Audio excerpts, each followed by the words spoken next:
शेंदुर्णी पहूर महावितरण विभागाने तात्काळ दाखवली तत्परता।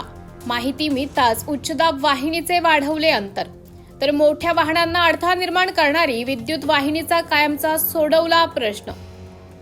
ही बातमी आहे जळगाव जिल्हा प्रतिनिधी राहुल सपकाळे यांच्याकडून। जामनेर तालुक्यातील शेंदुर्णी येथील सोयगाव रस्त्यावरील पाण्याची टाकी जवळील उच्च वाहिनीचे अंतर कमी असल्याने वाहनांना अडथळा निर्माण होत होता। राज्याचे मंत्री गिरीश महाजन यांच्या माध्यमातून शेंदुर्णी नगर पंचायतचे उपनगराध्यक्ष शरद बारी, नगरसेवक अतुल बारी, नगरसेवक भैया सूर्यवंशी व संत रूपलाल महाराज सेवा मंडळ यांच्या पाठपुराव्याने विद्युत वाहिनीचा कायमचा प्रश्न सुटला।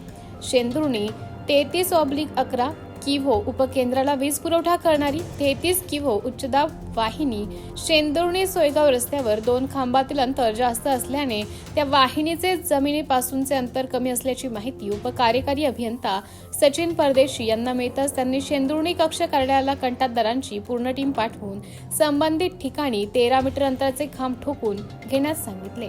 दरम्यान शेंदुर्णी कक्षाचे कक्ष अभियंता अक्षय ताजने यांनी घटनास्थळी प्रत्यक्ष हजर राहून काम कंत्राटदारांकडून करून घेतले।